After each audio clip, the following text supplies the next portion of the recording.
पहले कांड का नाम है बाल कांड। गोस्वामी जी रामचरितमानस में 7 कांड लिखे हैं और प्रारंभ में बाल कांड में 7 श्लोक लिखे हैं। कितने श्लोक? अरे बोलिए। अच्छा 7 ही श्लोक क्यों लिखे? 8 भी तो लिख सकते थे, 9 भी तो लिख सकते थे, 11 भी तो लिख सकते थे। गोस्वामी जी ने 7 श्लोक ही क्यों लिखे? बड़ा सुंदर कारण है। यम सप्तरात्रम प्रपठन पुमान पश्यति खेचरान। यम सप्तरात्रम प्रपठन पुमान पश्यति खेचरान। गोस्वामी जी ने 7 कांड और 7 श्लोक इसीलिए लिखे क्योंकि सप्ताह में कितने दिन होते हैं बाबूजी? अरे बोलिए। 7 दिन सप्ताह में होते हैं। कई लोग कहते हैं रामचरितमानस हम अतवार के ना पढ़ब, मंगर के पढ़ब, हमारा अतवार के मानी है। कहीं शनिचरवा के निपट गई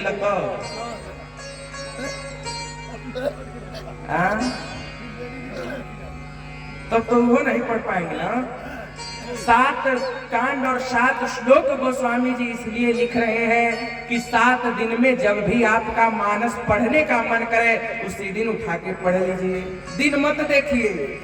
7 दिन होते हैं, 7 सुर होते हैं, 7 लोक होते हैं, विवाह में 7 वचन होते हैं, 7 फेरे होते हैं। इसीलिए गोस्वामी जी ने विचार किया 7 श्लोक लिख रहे हैं। 7 सुर होते हैं। मानो गोस्वामी जी कहना चाहते हो ये रामचरितमानस की कथा, ये रामचरितमानस की चौपाई 7 सुरों में गाई जा सकती है। बोलबा के बिहारी लाल की जय। सभी लोग प्रेम से कथा सुने। अभी हम थोड़ा गांव में गए थे आपके माध्यम से भैया जी, तो हमने माताओं जी से कहा कि माता जी आप कथा सुनने आइएगा। तो माता जी बोली महाराज जी हमके घर में से सुनाला। हम कहने ठीक बा। बोलबा के बिहारी लाल की जय। गोस्वामी जी पहला श्लोक लिख रहे हैं। वर्णानामर्थ संघानाम रसानाम छंदसामपि मंगलानाम च कर्तारो वंदे वाणी विनायक।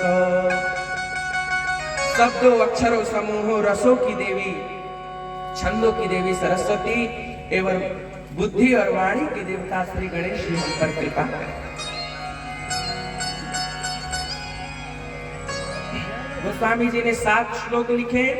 वर्णानामर्थ संघानाम रसानाम छंदसामपि मंगलानाम च कर्तारो वंदे वाणी विनायको। इस प्रकार से गौरी गणेश सरस्वती जी को और गणेश जी को प्रणाम करते हुए गोस्वामी जी एक बड़ा सुंदर सोरठा लिख रहे हैं। जो सुमिरत होई सिद्धि गण नायक करिवर बदन करऊ अनुग्रह सोई बुद्धि राशि शुभ गुण सदन। मूक होई बाचाल पंगु चढ़ई गिरिवर और जासु कृपा सो दयाल द्रवहु सकल कलिमले। विष्णु जी को प्रणाम करते हुए, गुरु जी को प्रणाम करते हुए गोस्वामी जी सुंदर चौपाई लिख रहे हैं। मोटी मोटा हम आपको बता करके सीधे कथा में ले चलते हैं। प्रारंभ को हम थोड़ा सा इंट्रोड्यूस आपसे करा दे रहे हैं। बोलबा के बिहारी लाल की जय। गोस्वामी जी चौपाई लिख रहे हैं।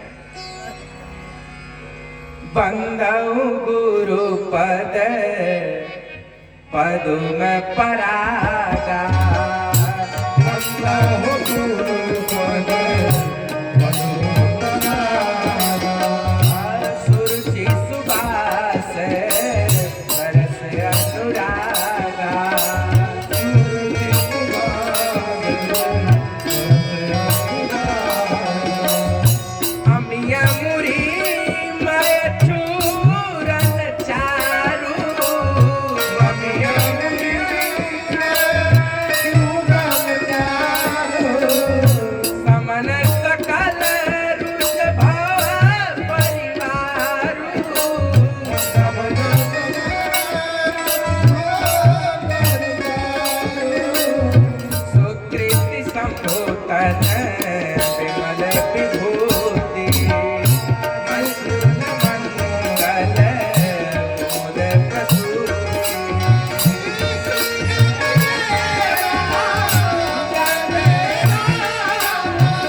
तन मन मन जो मुकुर मलहरणी जन मन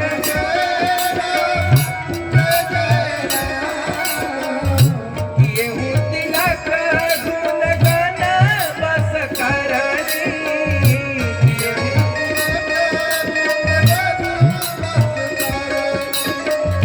श्री गुरुपद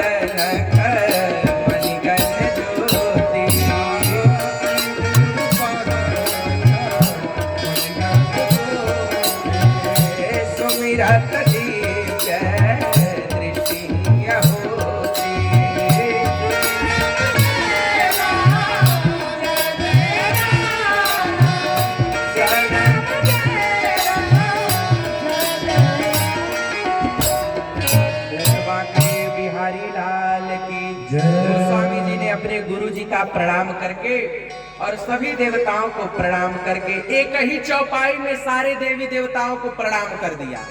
सबको याद होगी। अब जे के ना याद होकर अब हम ना को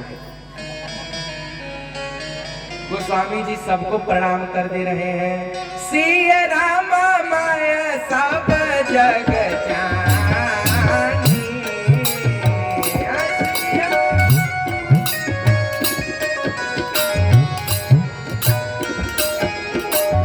सिया राम माय सब जग जानी करहु प्रणाम जोरी जुग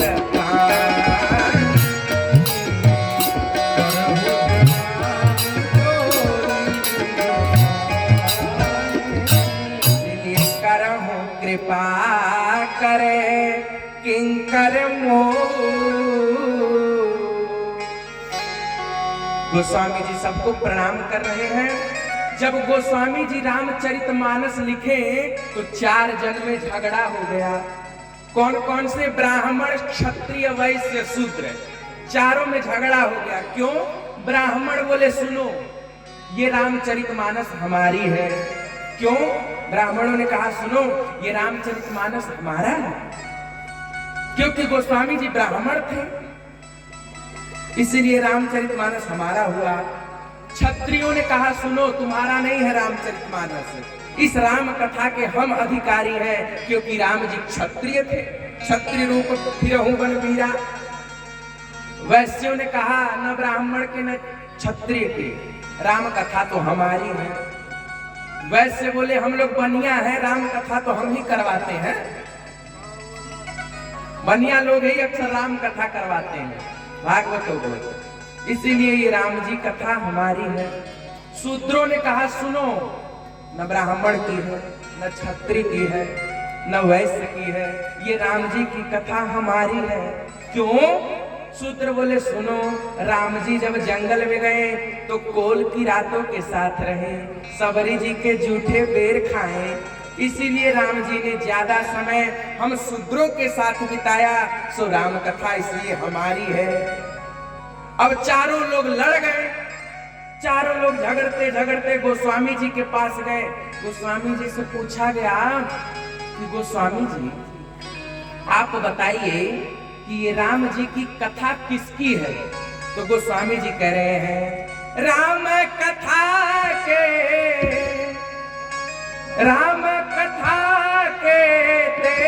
अधिकारी, राम कथा के तेरी अधिकारी,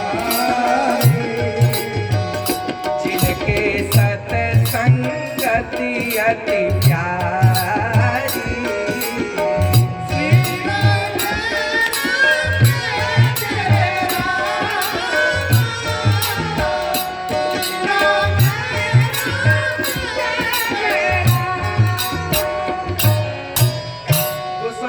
कहा सुनो ये राम जी की कथा उसकी है जिसके अंदर भक्ति है, जिसके अंदर सत्संग है, ये राम जी की कथा उसके लिए बनी है। शंकर जी कहते हैं पार्वती ये राम जी की कथा उसे कभी मत सुनाना जो राम जी का द्रोही हो। राम कथा न सुनाए सिकबहू असुर सुरपति सरिस होहि नृप जबहु। राम जी की कथा, भगवान की कथा उसको सुनानी चाहिए जो सुनने का इच्छुक हो। अब हम कथा कहता नहीं रहे थरे बैठल, जैसे बुझाता कि लोहरौली के पूरा भार रौरिया ऊपर पड़ल बा। घर इतनी माता जी लोग हैं, बताइए घर में तक कुदार तो चलाओ ना। बोल बांके बिहारी लाल की जय। तो गोस्वामी जी ने सबको प्रणाम किया, मानस रूपी सरोवर का वर्णन किया। अब इसके प्रवचन करेंगे तो आधा एक घंटा लग जाएगा।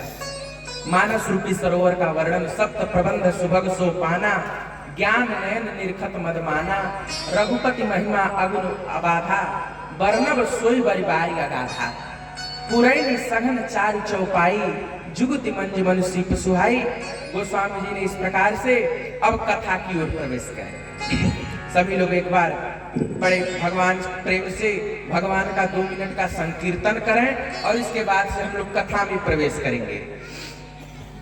सभी लोग गाएंगे, सब लोग मिलके गाएंगे। नारायण नारायण श्रीमन नारायण नारायण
अच्छा, भगवान के नाम की बड़ी सुंदर महिमा है। अब हम आपको बता ही देते हैं, याद आ गया। कभी किसी प्रवचन में याद नहीं आता है, आज लोहरौली में याद आ गया, सो बता देते हैं। बड़ी सुंदर कथा है। एक बार भगवान के नाम लेने की महिमा क्या है। यदि मान लीजिए आपके मुख से गलती से राम निकल गया, राधा निकल गया, कृष्ण निकल गया, महादेव निकल गया, तो उसका फल क्या है। आपके मन में भी ये प्रश्न आता होगा कि एक राम नाम का फल क्या है। तो इसका उत्तर ब्रह्म वैवर्त पुराण के श्री कृष्ण जन्म खंड के अध्याय नंबर 119 में मिलता है। शंकर जी से पार्वती जी पूछ रही हैं, हे प्रभु, राम जी के नाम की महिमा क्या है। सो शंकर जी मौन रह गए। अरे पार्वती, राम नाम की महिमा। शंकर जी कह रहे हैं, बोले रा शब्द विश्व वचनो मश्चपीश्वर वाचकः अश्चापि विश्वेश्वरः तेन रामं प्रकीर्तितः। शंकर जी कह रहे हैं, पार्वती, राम नाम की महिमा बहुत अगाध है, लेकिन मेरी जहां तक बुद्धि है मैं तुमको बताता हूँ। शंकर जी कह रहे हैं, राम नाम सदा पुण्यम नित्यम पठति यो नरः पुत्रो लभेत पुत्रम सर्व कामना सिद्धि फल प्रदः। शंकर जी कहते हैं पार्वती, जिस मनुष्य ने एक बार भूल कर भी राम जी का नाम ले लिया उसके सारे पाप भस्म हो गए। राम नाम सदा पुण्यम, क्योंकि राम जी का नाम पुण्य की खान है। ओम अपवित्र पवित्रो, सभी पंडित लोग ये मंत्र जानते होंगे, ये भी ब्रह्मवैवर्त पुराण का ही मंत्र है। शंकर जी कहते हैं अपवित्र पवित्रो वा सर्वावस्थां गतोऽपि यह स्मरेत पुंडरीकाक्षं सबाह्याभ्यंतर शुचिः। पार्वती, जिस मनुष्य ने एक बार राम जी का नाम ले लिया वो अंदर से भी पवित्र हो गया और बाहर से भी पवित्र हो गया। पार्वती, राम वर्तते नाम यस्य वाची प्रवर्तते जन्मा भस्मी भवन्तु सद्यस्तु महापातक कोटयः। शंकर जी कहते हैं पार्वती, जिस मनुष्य ने एक बार भूल कर भी राम जी का नाम ले लिया उसके सारे पातक नष्ट हो जाते हैं। ये हम नहीं कह रहे हैं, भोले बाबा कह रहे हैं जिनका मंदिर है ये। बोलबा के बिहारी लाल की। शंकर जी कहते हैं पार्वती, राम नाम की बड़ी महिमा है, मैं तुमसे क्या कहूं। सब लोग ध्यान से सुनिए, माता लोग बैठ जाइए, सब लोग कथा सुनिए ध्यान से। राम नाम की बहुत महिमा है। कान्य कुब्जे देशे द्विजः कश्चिद दासी पतिर्यजामिलः नामना नष्ट सदाचारो नामना नष्ट सदाचारो दास्या संसर्ग दूषितः।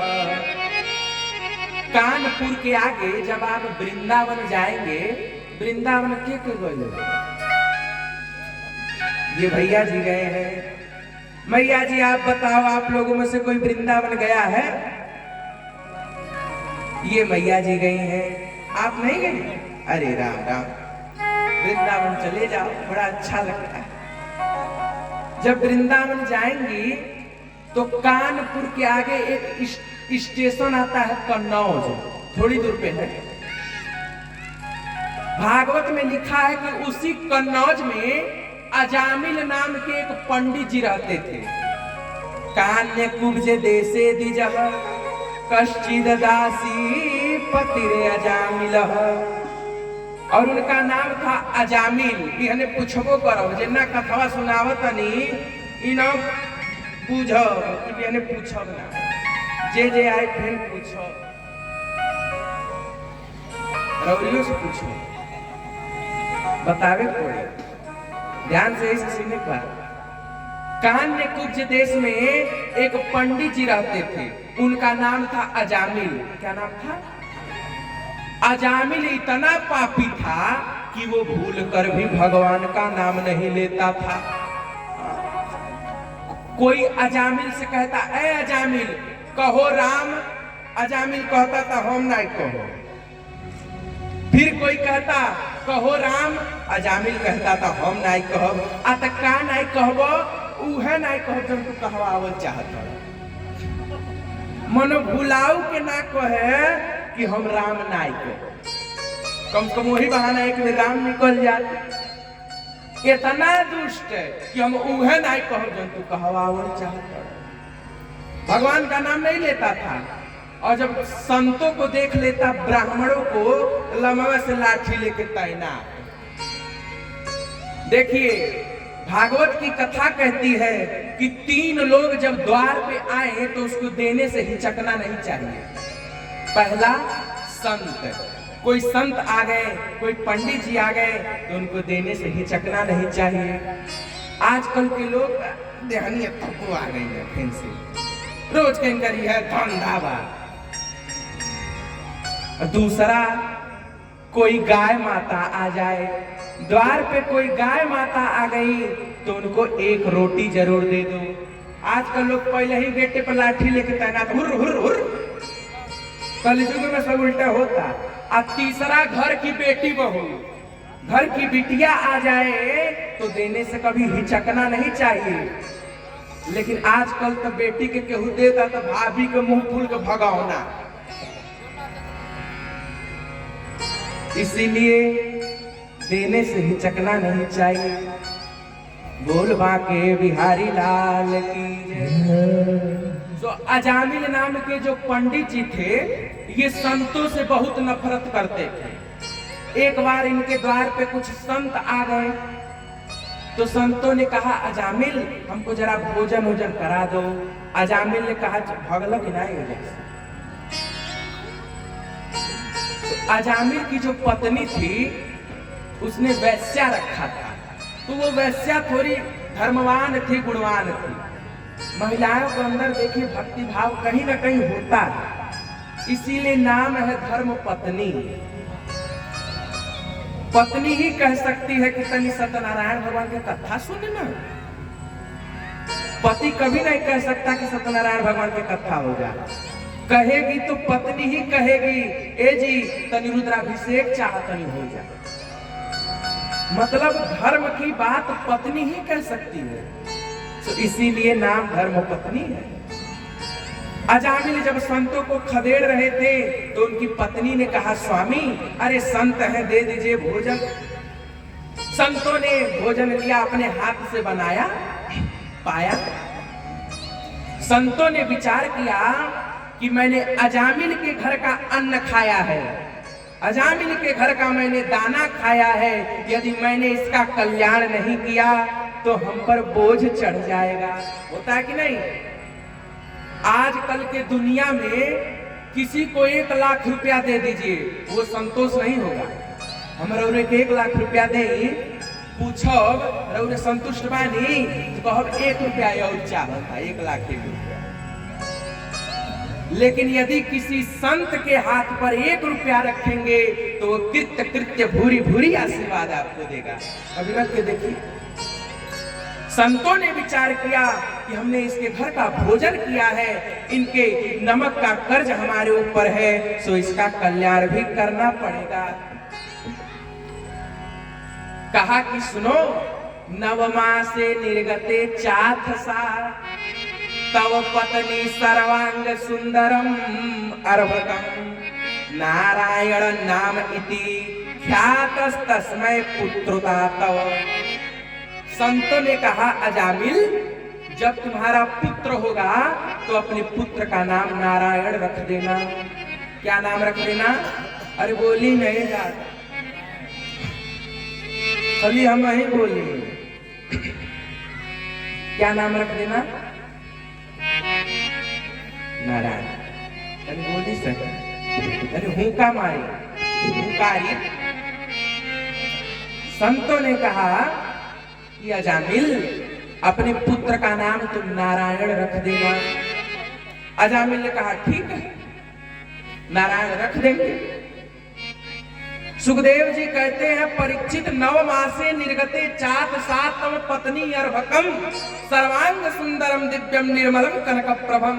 9 महीने के अंदर अजामिल की पत्नी ने प्रसव किया और बड़ा सुंदर बालक हुआ और उस बालक का नाम क्या रख दिया? नारायण।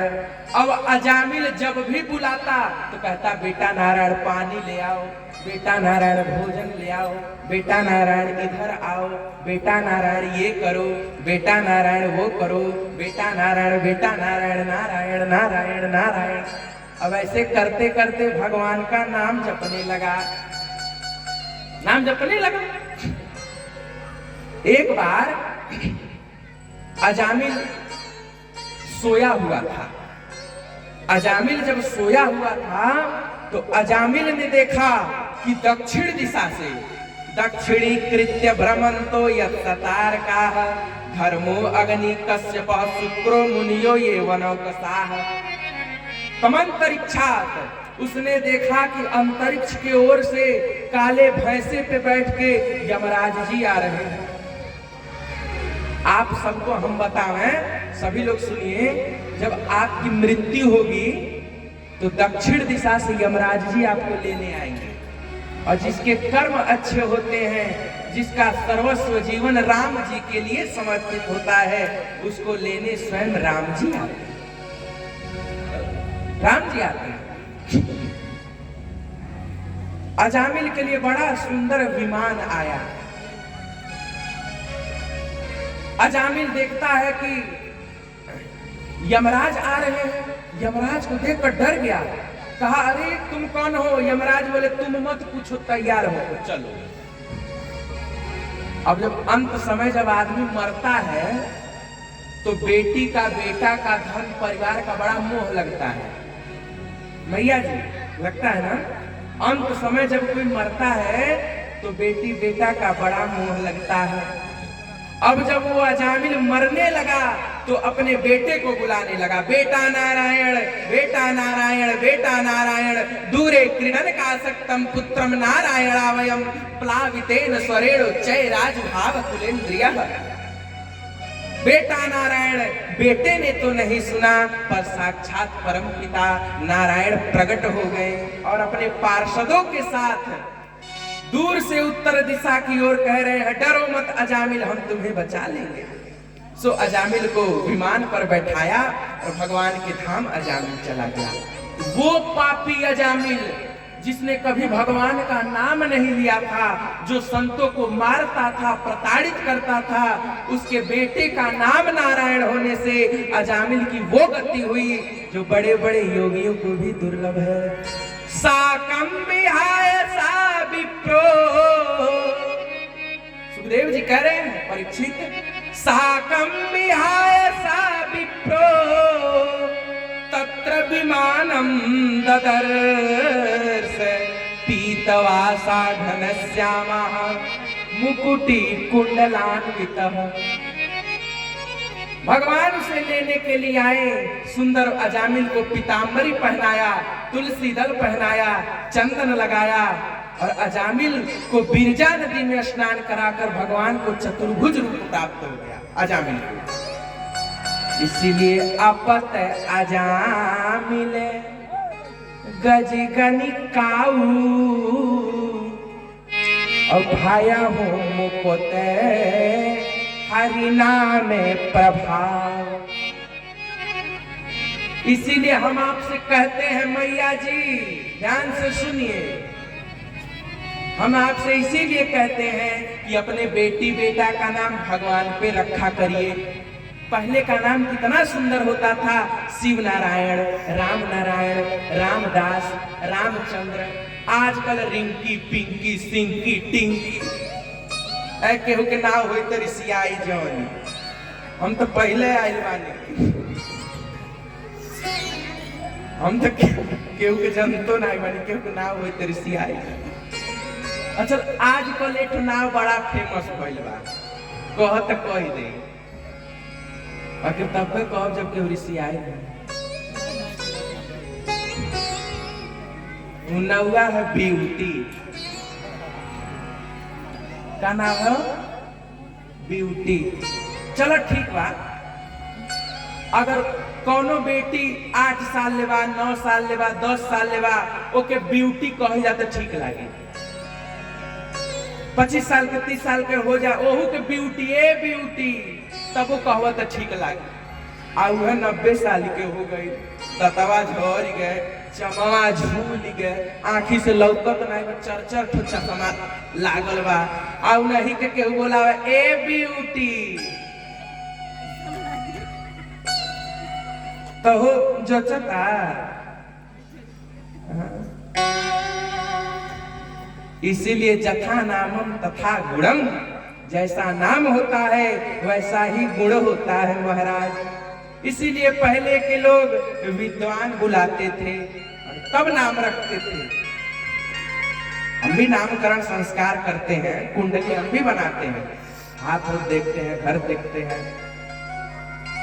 राम जी की बड़ी कृपा है हम जैसे दास पर। अपनी नगरी में वास देकर श्रीधाम अयोध्या में राम जी ने हमें पढ़ाया। राम जी की बड़ी कृपा है, हम तो उस लायक नहीं थे, न जाने राम जी ने हमें क्या देखा। यदि मुझ जैसा इंसान राम जी की कथा कह सकता है, मुझ जैसे आदमी पर राम जी कृपा कर सकते हैं, तो आप जैसों पर भी भगवान जरूर कृपा करेंगे। मैं इतना बड़ा पापी, राम जी ने मुझे अयोध्या में बुला करके पढ़ाया, क्या है मुझ में? लेकिन भगवान बड़े दयालु हैं। अहो बकीयम स्तन कालकूटम जिघांसयापय यदप्य साध्वी लेभे गतिम धातृचिताम ततोन्यम कमवा दयालुम शरणम ब्रजेम। भगवान इतने दयालु हैं, आगे की कथा में हम आपको बताएंगे। एक श्लोक है बड़ा सुंदर, अभी उसका वर्णन नहीं करेंगे, आगे की कथा में हम आपको बताएंगे। सभी लोग जयकारा लगाएं, बोल वृंदावन बिहारी लाल की जय। अब सभी लोग बड़े प्रेम से भगवान की कथा में गोता लगाएं, क्योंकि राम जी की कथा अब शुरू होने जा रही है।